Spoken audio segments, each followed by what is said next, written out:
ఆంధ్రప్రదేశ్ రాజకీయాలకు సంబంధించి ఒక విచిత్రమైన ప్రస్తావనలు కూడా తీసుకొస్తున్నారు. అదేమంటే వాళ్ళు కూడా ఒక విజయోత్సవాలు చేసుకుంటున్నారు. తమిళనాడు ఏదైతే విజయ్ సీఎంగా ఈరోజు ఎన్నికయ్యారో, జగన్మోహన్ రెడ్డి ఫోటో పట్టుకున్నాడు. జగన్మోహన్ రెడ్డి లాగా స్టైల్ ఆయన డ్రెస్సింగ్ చేసుకున్నారు. అందుకనే అక్కడ ప్రజలు బ్రహ్మరథం పట్టారు.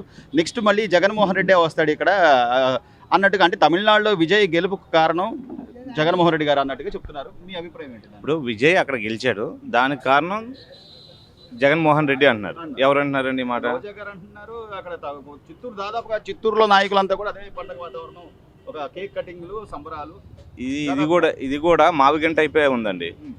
ఏదో పిచ్చి స్టేట్మెంట్ ఇవ్వటం, ఎవరో గెలిస్తే అది మన అకౌంట్లో వేసుకోవటం. మన వీళ్ళకి వైసీపీ వాళ్ళకి అలవాటు ఏంటంటే, ఏ గొప్ప విషయం జరిగినా కానీ గతంలో మేము ఇత్తనం వేసాం, అది ఈరోజు సెట్ అయింది, ఇప్పుడు మీ అకౌంట్లోకి వేసుకుంటున్నారని ఆ ధోరణి ఫస్ట్ నుంచి వాళ్ళకి అలవాటు. గతంలో గూగుల్ చూసినా అంతే, మళ్ళీ మిత్తల్ అనే ఫ్యాక్టరీ వచ్చింది కదా, అది అంతే, భోగాపురం ఎయిర్పోర్ట్ గురించి అంతే. వీళ్ళకి ప్రతి ఒక్క గొప్ప విషయం ఏదో విధంగా లింక్ పెట్టుకుంటున్నారు, అది వాళ్ళకి అలవాటు. కానీ అంటే అసలు నిజంగా రోజా గారో లేకపోతే ఇంకొకళ్ళో వాళ్ళ రాజకీయ అనుభవం ఉంది, మంత్రులుగా చేసిన పనితనం ఉంది, ఇవన్నీ వదిలేసి ఈ రోజున విజయ్ గెలుపు కేవలం జగన్మోహన్ రెడ్డి గారి వల్లే అంటే వేరే వాళ్ళ క్రెడిట్ని మన దానిలో వేసుకుంటూ మళ్ళీ క్రెడిట్ చోరీ చేసేది కూటమి నాయకులే అని చెప్పి తిరిగి దీనికి ఒక లైన్లో సమాధానం చెప్పాలంటే పిచ్చి పరాకాష్ఠకి వెళ్ళింది అనాలి.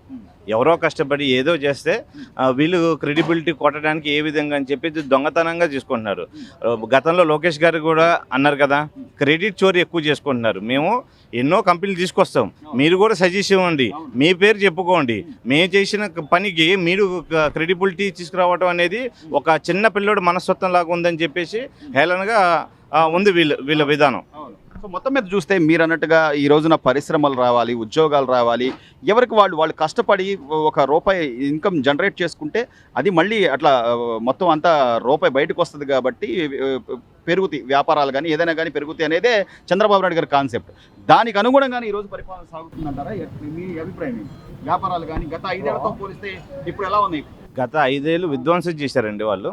ఆ విధ్వంసాన్ని చక్కబెట్టి మళ్ళీ గాడిలో పెట్టడానికి కొద్దిగా టైం పట్టిద్ది. ఉన్న పలంగానే ఏది కూడా రిపోర్టు మనకు ప్రతిఫలం ఇవ్వదు. ఈరోజు ఇతనం వేసామంటే అది చెట్టు అయ్యి మానయ్యి ఫ్రూట్స్ పండ్లు ఇవ్వాలంటే టైం పట్టిద్ది. ఆ టైం టేకింగ్ చేసుకుంటుంది ప్రస్తుతానికి. కాకపోతే దాని ఛాయలు అయితే కనబడుతుంది, ప్రతి ఒక్కళ్ళు కష్టపడటం. ఇప్పుడు చంద్రబాబు నాయుడు కావచ్చు, లోకేష్ కావచ్చు, డిప్యూటీ సీఎం పవన్ కళ్యాణ్ గారు కావచ్చు, ఒక రోజుకి దాదాపుగా 16 గంటలు కష్టపడుతున్నారు, చాలా అద్భుతంగా కష్టపడుతున్నారు. మరోవైపు రోజా గారు కూడా మొన్న ఒక ఛానల్కి ఇంటర్వ్యూ ఇస్తూ అసలు పవన్ కళ్యాణ్ని ఏకేస్తున్నారు, పవన్ కళ్యాణ్ని కింద మీద పడుతున్నారు, విజయ్ చూడండి ఒక్కడే సింగిల్గా వెళ్ళాడు, అసలు జగన్మోహన్ రెడ్డి గారు అని చెప్పి పోలుస్తున్నారు. దీన్ని ఎలా చూడాలి సార్? రోజా గారి విజయ్ గారు ఒక్కసారి 2 ఇయర్స్ బ్యాక్ పార్టీ పెట్టి ఇప్పుడు సీఎం అయ్యారు. దీనికి కారణం వైఎస్ జగన్మోహన్ రెడ్డి అని చెప్పేసి రోజా గారు చెప్తున్నారు. ఏదైనా అర్థం ఉందా దీంట్లో? వీళ్ళ 5 సంవత్సరాల విధ్వంసన పరిపాలనకి, నియంత్రణ పరిపాలనకి ప్రతిపక్ష హోదా కూడా కల్పించలేదు. వాస్తవానికి జనాలు అనుకుంది నవరత్నాలకి 9 సీట్లు ఇద్దామని, పొరపాటున ఆ 2 ఎక్స్ట్రా వచ్చినాయి అనుకుంటున్నా. అలాంటి రిజల్ట్స్ వచ్చిన మీరు ఆయన్ని గెలిపించారంటే దీనికన్నా హాస్యాస్పదం ఏమైనా ఉందా? అసలు ఇదేదో పిచ్చికి పరాకాష్ట అంటారు కదా, అద్భుతంగా ఆ మాట వీళ్ళకే వర్తిస్తుంది. అదేంటే జగన్ లాగా డ్రెస్సింగ్ చేసుకున్నాడు, జగన్ లాగా సింగిల్గా వెళ్ళాడు, మరి వీళ్ళు సింగిల్గానే వెళ్ళారు, మరి ఏంటి ప్రజలు ఎందుకని వీళ్ళని తిరస్కరించారు? వీళ్ళు సింగిల్గా వెళ్ళారంటే వాళ్ళ పార్టీ సిద్ధాంతాలు బట్టి ఉంటుంది. కాకపోతే వీళ్ళు కలిసేవాళ్ళు లేరండి. అసలు అక్కడున్న ఎమ్మెల్యేలో ఆయనతో మాట్లాడడానికే కుదరదు. వేరే పార్టీ వాళ్ళు వచ్చి వీళ్ళని కలిసే అవకాశం ఉందంటారా? 1% కూడా ఛాన్స్ లేదు. ఇట్లాంటి నియంత్రణ పరిపాలన, ఇట్లాంటి నియంత్రణ మైండ్ సెట్ ఉన్న వ్యక్తులతో ఏ వ్యవస్థ కూడా, ఏ రాజకీయ పార్టీ కూడా, ఏ కులపోలు కూడా అంటున్నట్టుగా ఉంటారు, కానీ పూర్తి భావంతో కలిసి అయితే ఉండరు. సో అలాంటి వ్యక్తిని తీసుకొచ్చి పవన్ కళ్యాణ్ గారితో ఆయన ఎన్ని సీట్లు పోటీ చేసి అన్ని సీట్లు గెలిచిన వ్యక్తితో కంపేర్ చేయడం ఎంతవరకు సమంజసం? ఇది చాలా విచిత్రమైన మాట అనుకోవాలి. వాళ్ళు ఏం మాట్లాడుతున్నారు ఏంటనేది స్టేట్మెంట్ వాళ్ళు కూడా చెక్ చేసుకోవట్లేదు. ఏది మైక్ చేతికి వచ్చిందా, వాళ్ళకి ఏది స్టేట్మెంట్ ఇద్దామంటే అది ఏదో ఫ్లోలో చెప్పేస్తుంటున్నారు, కానీ వాళ్ళ గెలిచింది ఎక్కడ, వీళ్ళ గెలిచింది ఎక్కడ? వీళ్ళు 175 సీట్లకు పోటీ చేస్తే మొక్కుతూ మూలుగుతూ 11 సీట్లు వచ్చింది. ప్రజలు కూడా తీవ్ర స్థాయిలో వ్యతిరేకించి ప్రతిపక్ష హోదా కూడా కల్పించలేని స్థానంలో వాడిని పెట్టారు. వాళ్ళను ఈయనేదో విజయ్ని గెలిపించారని 2 ఏళ్లలో ఆయన సీఎం అయ్యారు. అట్లాంటి వ్యక్తితో ఈయన ఏదో సపోర్ట్ ఉన్నట్టుగా, జనరల్గా ఈయన సపోర్ట్ ఉన్నాడని తమిళనాడు గవర్నమెంట్ ప్రజలకు తెలిస్తే ఈ రకమైన రిజల్ట్ వచ్చేది కాదు. ఈ 11 సీట్లు కాదు, 5 సీట్లు వచ్చినా ఆశ్చర్యం లేదు. ఇంకో విధంగా చూసుకుంటే విజయ్ కూడా గెలిచేవాళ్ళు కాదు, వీళ్ళు సపోర్ట్ ఉందని తెలిస్తే. ఏదో ఎక్కడో ఎవరో ఫోటో ఇస్తే ఆ ఫోటో ఎత్తారు. ఇప్పుడు గతంలో పవన్ కళ్యాణ్, ప్రభాస్ ఫోటో ఎత్తాడు, రామ్ చరణ్ ఫోటో ఎత్తారు, తర్వాత అల్లు అర్జున్ ఫోటో ఎత్తారు. వాళ్ళందరూ వచ్చి గెలిపించారండి. అంటే ఒక ఫోటో ఎత్తేది అయిపోయినట్టే. అది రాంగ్ అండి. అది చివరిగా లోకేష్ గారికి సంబంధించి ఏదో ఆ రెడ్ బుక్ ఉంది, ఆ రెడ్ బుక్లో మరి మీ పేరు లేదేంటి అంటే, నా చీటీ చెరకపోతే చంద్రబాబు చీటీ చిరిగిపోద్దని చెప్పి రోజా గారి కామెంట్లు. నిజంగా అసలు రెడ్ బుక్ రాజ్యాంగం నడుస్తుందంటారా ఆంధ్రప్రదేశ్లో? రెడ్ బుక్ రాజ్యాంగం నడిస్తే ఈ పార్టీకి గతంలో ఎవరైతే పేటరీకి పోయి మాట్లాడారో వాళ్ళంతా ఊసలు లెక్క పెట్టేవాళ్ళు.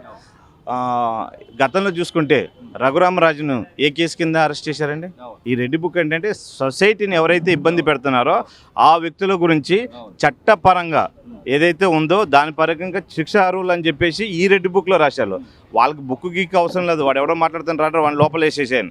ఏం కేసు లేదు సార్, ఏం ఎవిడెన్స్ లేదంటే రాతి కాలంలో ఉన్న న్యాయశాస్త్రాలు ఉన్నాయి కదా, దాన్ని లూప్ హోల్ పట్టుకొని ఎంపీ లాంటి వ్యక్తులనే తీసుకొచ్చి వీళ్ళు అరికాళ్ళల్లో కొట్టారండి. వీళ్ళు ఏమైనా ఎవిడెన్స్ ఉందా?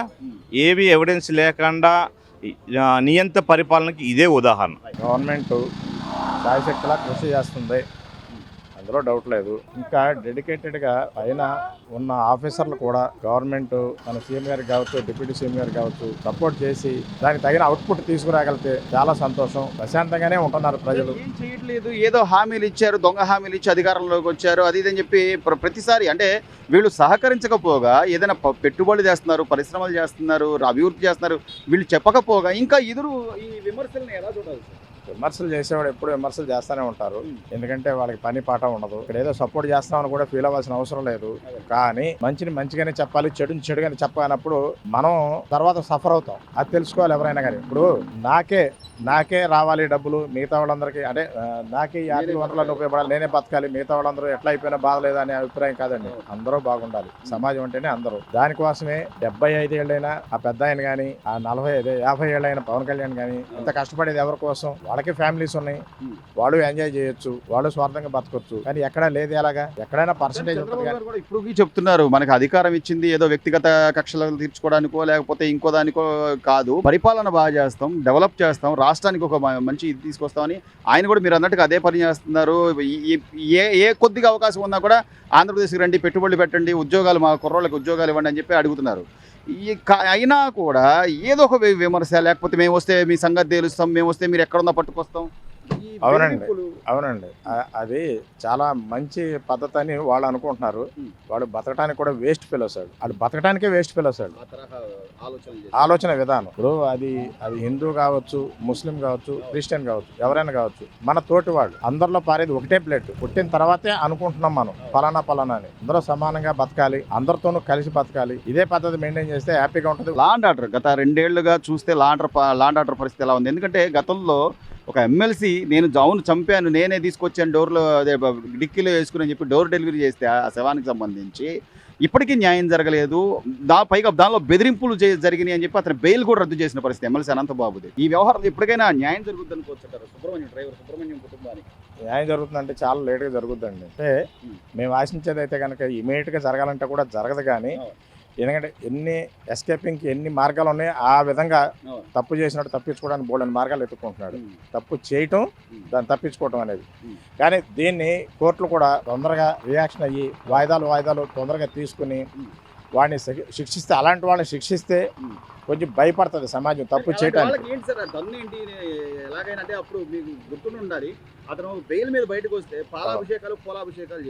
ఉన్నారండి, ఇప్పటికీ చచ్చాహారాలు ఉన్నారండి, ఇప్పటికే ఉన్నారు. అప్పుడు కాదండి, ఇప్పటికీ ఉన్నారు. ఎందుకంటే ఇవాళ వాడు బతికాడు బాగా, వాడు వెనకమాల ఉంటే మనం కూడా రేపు పొద్దున ఇలాగే చేయొచ్చు అనే అభిప్రాయంతో. కానీ అది మంచి పద్ధతి కాదు. అది మంచి పద్ధతి కాదండి. కానీ అదే సంస్కృతి పెరుగుతుంది. కానీ ఎలా అంటే గవర్నమెంట్ ఇలా చూడనట్టు పోదాము, కక్ష సాధింపులు చేయకుండా నడిపిద్దాం అనుకుంటే కష్టం అండి. ట్రీట్మెంట్ ఇవ్వాలి, పరిపాలన సూపర్. ఇవాళ గవర్నమెంట్ పరిస్థితి ఎలా ఉందంటే మనం కోరుకున్న దానికన్నా ఆయన చెప్పినట్టుగా అభివృద్ధి సంక్షేమానికి పెద్ద పీట వేస్తున్నారు.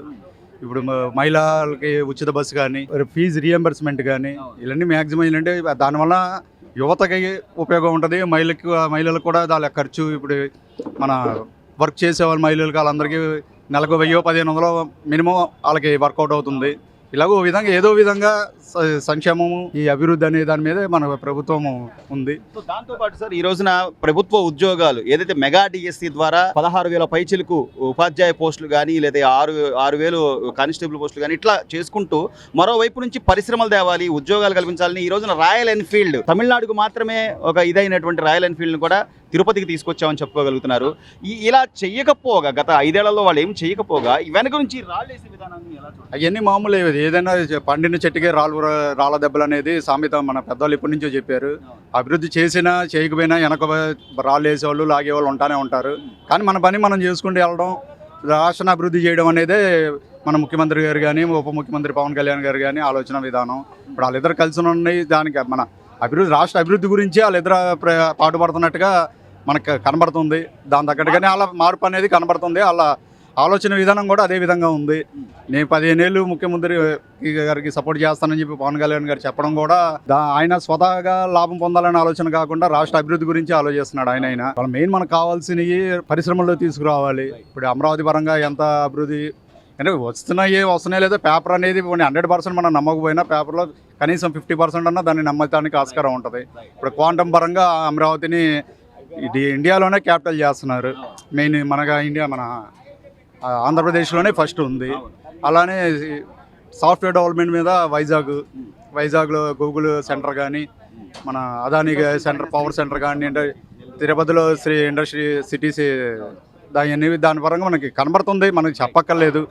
బట్ ఎంతవరకు జరిగిందనేది కొంచెం టైం పడుతుంది. ఇవాళ మొదలు పెట్టగానే ఇవాళ అభివృద్ధి అనేది కనబడదు. కనీసం 10 సంవత్సరాలన్నా మినిమం పడితే కానీ దాని అభివృద్ధి అనేది బయటికి రాదు. అభివృద్ధి పథంలో నడవడానికి ఇప్పుడు మన విత్తనాలు వేయగానే చెట్టు నుంచి మనం ఫలాలు ఆశించలేము కదా.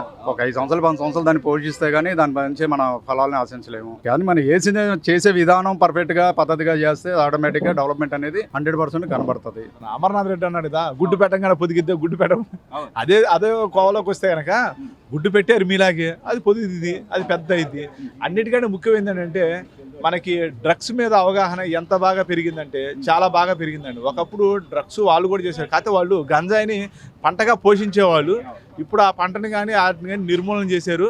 ఎక్కడైనా ఇదివరకు డ్రగ్స్ వాడొద్దని చెప్పేసి మీకు బ్యానర్లు కానీ ఏమైనా గట్టిగా లేవు. ఇప్పుడు చూడండి, అడుగున ఎక్కడ కావాలంటే అక్కడ బ్యానర్లు కానీ చేయడం కానీ ఎంత అవేర్నెస్ పెరిగింది. ప్రతి ఒక్కరు కానీ పోలీసులు కానీ అసలు మీరు ఎక్కడ పట్టుకున్నా సరే కనిపిస్తుంది. దానికి సంబంధించి ఎవరైనా ప్రశ్నిస్తే వాళ్ళని అసలు లేకుండా చేయడం గతంలో మీరు గమనించుంటే ఎమ్మెల్సీ అనంతబాబు ఆయన డ్రైవర్కి సంబంధించిన వ్యవహారం చూస్తే అతన్ని చంపి డోర్ డెలివరీ చేసి అవును నేనే చంపానని చెప్పి బయటకు వచ్చి పోలాభిషేకాలు చేసుకునే పరిస్థితికి వచ్చి లా అండ్ ఆర్డర్ నేను అంటాను ఎస్పెషల్లీ లా అండ్ ఆర్డర్కి సంబంధించి అంత ఇదిగా ఉన్న పరిస్థితుల్లో ఈ రోజు అతనికి బెయిల్ రద్దయింది. కనీసం ఇప్పటికైనా సుబ్రహ్మణ్యం కుటుంబానికి న్యాయం జరుగుతుంది అనుకుంటున్నాను. 100% జరిగిద్దండి. అన్నిటికంటే ఇంకొక ముఖ్యమైన విషయం ఏంటంటే మీరు ఇప్పుడు ఎలా అయితే మీరు వచ్చి అడిగారో గత 5 ఏళ్లలో మీరు వచ్చి అడిగితే మేము మాట్లాడలేమండి ఏమనుకున్నా మీరు మాట్లాడలేమండి అనేవాళ్ళు. ఇప్పుడు ఏమంటారు, మేము మాట్లాడతాం మీరు మైక్ పెట్టండి మేము మాట్లాడతామండి అంటున్నారు. అంటే ఎందుకంటే ఇదివరకు కనుక మాట్లాడారనుకోండి, అరే ఈడెవడో చూడరా, ఈడి సంగతి ఏంటి చూడరా, ఈడు పుట్టుపూర్వతలు ఏంటరా అని చూసేవాళ్ళు. ఇప్పుడు అదేమీ లేదండి. ఇప్పుడంతా నిర్మూలన అయిపోయింది. ఎవరికి గట్టిగా చెప్పాలో వాళ్ళకి బుద్ధి చెప్పారు. ఇప్పుడు ప్రతి ఒక్కరు కూడా ధైర్యంగానే ఉన్నారు. ఆ ధైర్యం ఒకప్పుడు లాస్ట్ మీరు అంతకుముందు 5 సంవత్సరాలు లేదండి, ఎవరికి లేదు అసలు. అది దాని లెక్క వేరు. ఇప్పుడు హ్యాపీగా అందరూ చాలా బాగా ఎంజాయ్ చేస్తున్నారు. చాలా అతి సామాన్యుడు కూడా గట్టిగా మాట్లాడగలుగుతున్నాడు. మీరు ఏదైనా చెప్తే కనుక ఇది కరెక్టు కాదని చెప్పగలుగుతున్నాడు. ఆయనే చెప్తున్నారు కదా, ఇప్పుడు మేము చేసేది కరెక్టా కాదని ఆయన అడుగుతున్నాడు. పెద్ద ఆయన మేము చేసేది మంచి అయితే మంచి చెప్పండి, బాగోపోతే చెప్పండి, అది సరిదిద్దుతామని చెప్తున్నారు. అంటే అంతకుముందు లేదు నియంత్రణ పరిపాలన, ఇంతకుముందు. ఇప్పుడంతా స్వతంత్ర పరిపాలన, అంతా బాగుందండి. Please subscribe to Leo news for more videos.